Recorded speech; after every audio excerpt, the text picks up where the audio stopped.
Ram Sri Sairam Jai Jai Sairam, chapter 37.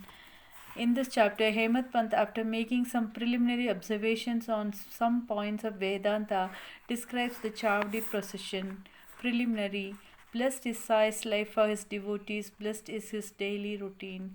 His ways and actions are indescribable. Sometimes he was intoxicated with Brahmanan, and at other times completely self absorbed. While doing so many things at the same time, he was yet unconcerned with them. Though he seemed at times quite inactive, he was not idle or dozing. He always abided in his own self. Though he looked calm and placid as a sea, he was deep and unfathomable.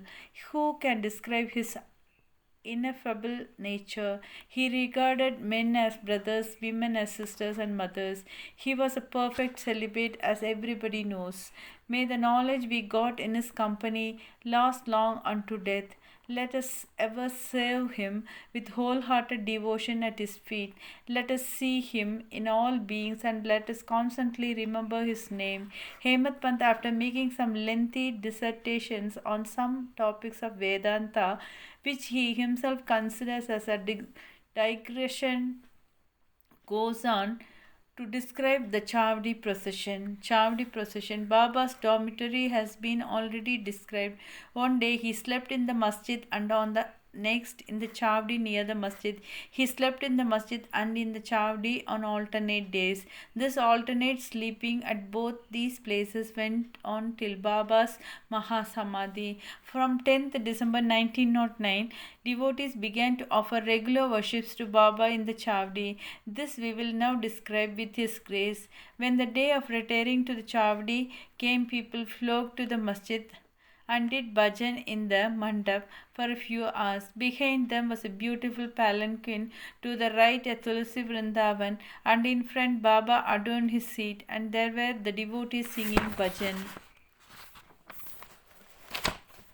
Men and women who had a liking for the bhajan came in time. Some took tal, chiplis and kartal, mridang, kanjari and gold, all musical instruments in their hands, and conducted the bhajan. Sai Baba was the magnet who drew all the devotees to him. Outside in the open, some trimmed their divatyas, that is torches, some decorated the palanquin, some stood with cane stick in their hands and hailed victory to Baba. The corners were decorated with buntings. In the masjid, rows of burning lamps and shed their light. Baba's Sham Karma stood fully decorated outside. Then Tatya Patil came with a group of men to Baba and asked him to be ready. Baba sat quiet in his place till Tatya came and helped him to get up by putting his arm under Baba's arm. Tatya called Baba by the name of Mama, that is maternal uncle.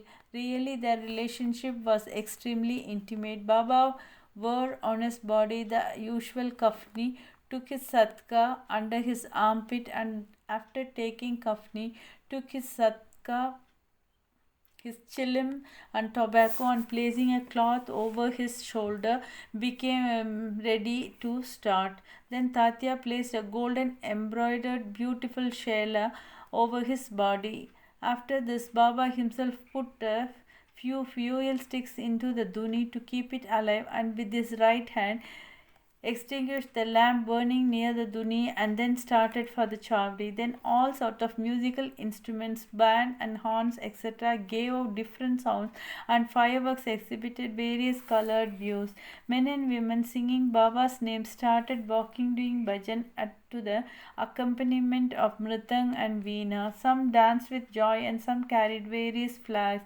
The Baldas announced Baba's name when he came on the step of the masjid.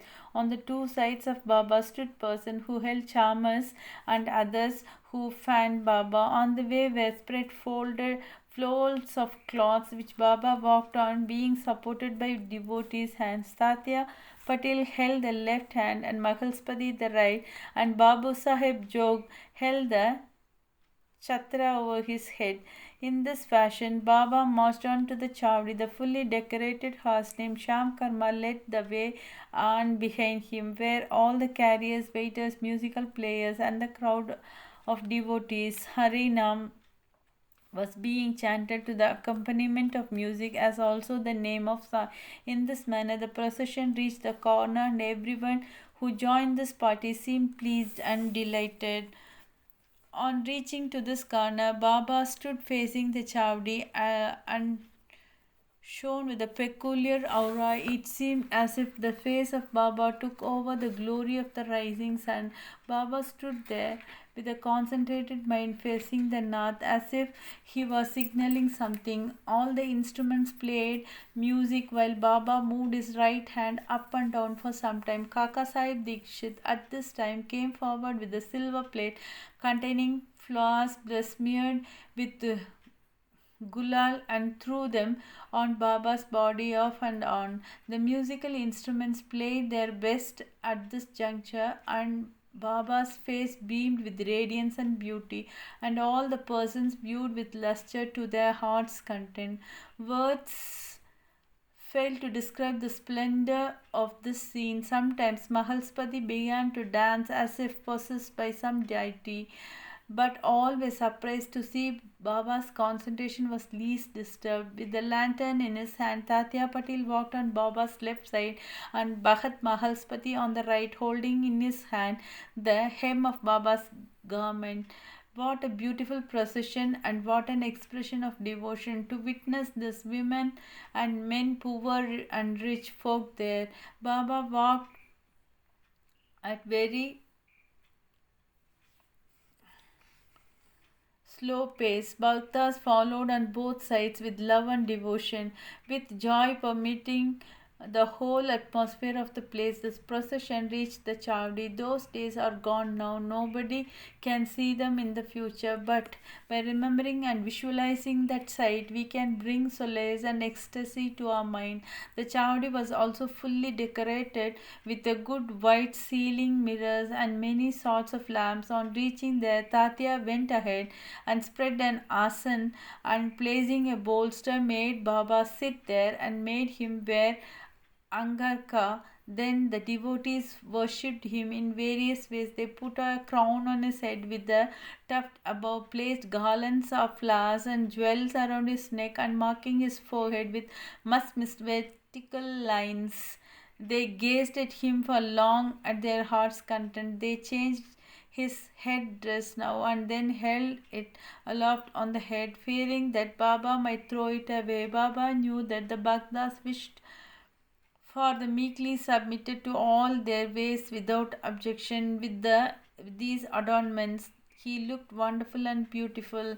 Nana Sahib Nimonekar held a chhatra with its beautiful pendants, which moved in a circle with its supporting stick. Babu Sahib Jog washed his feet in a silver dish, offered arghya and worship with due formalities, then besmeared his arms with sandal paste and offered him tambul.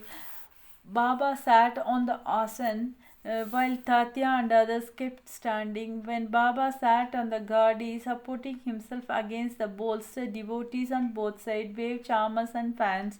Shama then prepared the chilim and handed it over to Tatya Patil, who drew a flame out of it by inhaling a deep breath through his mouth and then gave it to Baba. After Baba had his smoke, it was given to Bhagat Mahalspati, and then it was passed around to all. Blessed was the inanimate chilim. It had first to undergo many ordeals of penance, such as being kneaded by pot makers, dried in the sun, and burnt in fire, and then it had the good fortune to get the contact of Baba's hand and his kiss.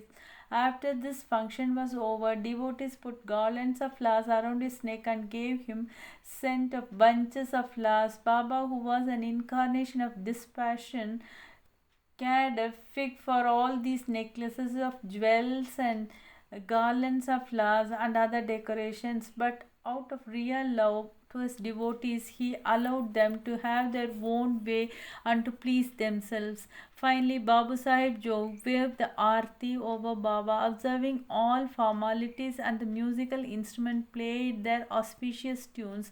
When this aarti was over, the devotees returned home one by one, saluting Baba and taking his leave. When Tatya Patil, after offering chilim attar and rose water, stood to depart, Baba said to him lovingly, "Guard me properly.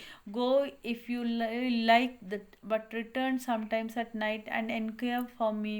On replying in this affirmative, Tatya Patil left the Chavdi and went home.